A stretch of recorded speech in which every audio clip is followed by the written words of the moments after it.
you know, in like the late 70s, early 80s. You know, that's the reason, you know, I don't like Ric Flair, because anytime Flair, boy. I had an opportunity to do something, he squashed it somewhere. Damn, Flair. Yeah, brother, you know, and stuff like that. Because he's a coward, you know, instead of telling it like it is. But what else would he do it? Right. You know, and Vince had his Hulk Hogan, didn't need another one. So, and plus, you know, what really hurt me too also is that, you know, before I got into wrestling, I was already hurt. I already had the tore leg from college football. Okay. I was in making pros. And, yeah, it's just, the wrestling is great. You know, I loved it. I got to travel and see the world and been all over the country, and great way to make a living. I had a good time. Miss it, but, you know, I don't miss all the you got to be such a politician, man. Instead of just accepting what a guy can do and what he can bring to you, you know, the politics. Yeah. How did you wind up back in the WWF? W what? WWF. Oh, WWF. Kevin Nash was the big baby face there, and Jerry Briscoe got a hold of me. Because Jerry lives down there in Tampa. Man, it's getting warm in here. Oh, it's getting warm in here? Yeah. Wow. We only have like 15 minutes. Okay. Got no AC in there? They need somebody to work with Kevin, get Kevin over. And so I went, Vince was down in Tampa, they were doing something, and me, him, and Jack went out to dinner. Excuse me, and he told me what he needed, and I said, great. And he said, you got any ideas for a character? I said, no, not really. And then Vince came back with Waylon Mercy, you know, and it was, and then he came back with this idea, and I asked Vince, you ever seen Cape Fear, you know, with De Niro? And he said, yeah, you know, that might be an idea, you know. And he said, can you pull it off? I said, well, man, I can do that. And I felt so comfortable with that gimmick, you know, you know, lives are going to be in Waylon Mercy's hands, you know. It was just, it was simple. And the only thing is that he got over as a babyface. I remember that. I mean, you know, when you go out for a barbecue or a picnic on 4th of July and eating that barbecue chicken, you know, people just kind of love the guy. You know, lives are going to be Waylon Mercy's hand. You know, kill it now. That was good. That was good. The gimmick that you did with it, where you would shake the guy's hands. It was just a southern type redneck gentleman, you know, which I got a lot of redneck in my blood, and but you know, manners, because rednecks are taught to have manners. He does the accent perfectly. Turn around and cut your throat, you know. That's rugged. Turn around and cut your throat. But they didn't do anything with the gimmick. It's gonna be. You know, it's great. People still ask about it. I see it on the internet. Yeah. And Waylon Mercy Know what I mean? was a great babyface. Do you think you would have had a big run as babyface with it? Oh, yeah. Yeah. They would have been easier to even work as babyface, you know. Yeah. Wow.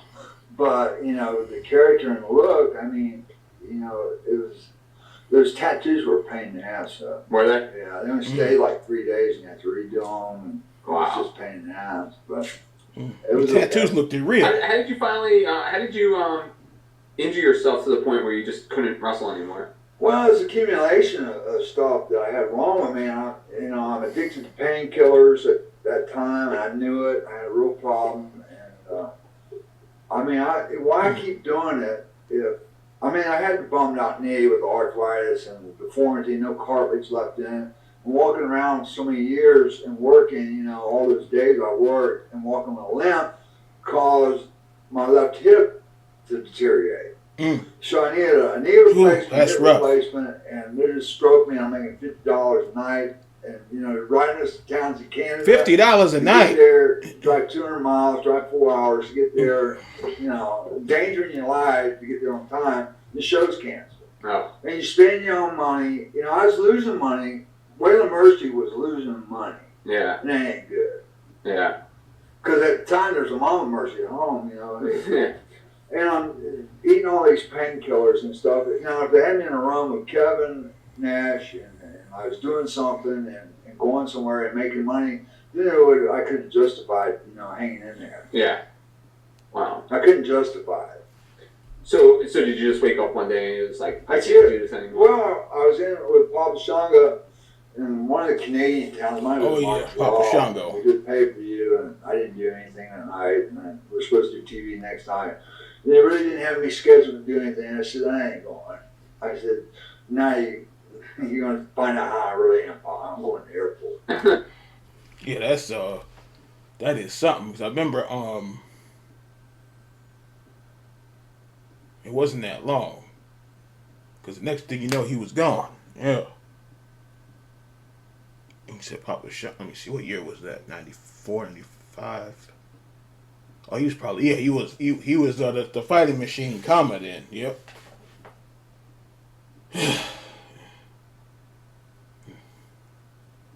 Yeah, because that was the Mantar and the hockey player and the dentist and all that kind of wrestling, all that kind of stuff. Waylon Mercy, that was a good one. And then then he was just gone. I was like, he had dyed the hair, but I was like, that's didn't remember him that well. But I was like, that's Spivey. He dyed his hair, but yeah, you know who it was.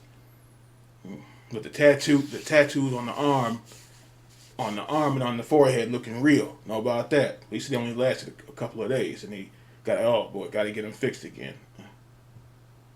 So I don't know if temporary tattoos are painful or not. We said a tattoo that lasts 3 days, and then okay, you got to get it back again. Oh wow, got to go through all that shit again. He said it was a pain in the ass. So I don't know. Spivey is the good guy. I don't know. He was just perfectly mean and nasty. He's better off as the bad guy. Maybe he could make work as a good guy. Like some can, like Lesnar. Even when he was the good guy, he still stayed mean. He wasn't coming out there shaking hands though. He was taking folks' heads off. That's what he was doing. Yeah. But yeah, I think 95. Yeah. As far as the bad guys, yeah, that was probably the best gang. But he said he was already hurt because he's got a lot of guys get into the business late. Say Page was 30 something. Not Vader. Page was 30. His 30s. New Jack was in his 30s. Spivey was in his 30s. Who else? Batista, I think he was in his 30s. They started. Yeah, he wanted to start earlier.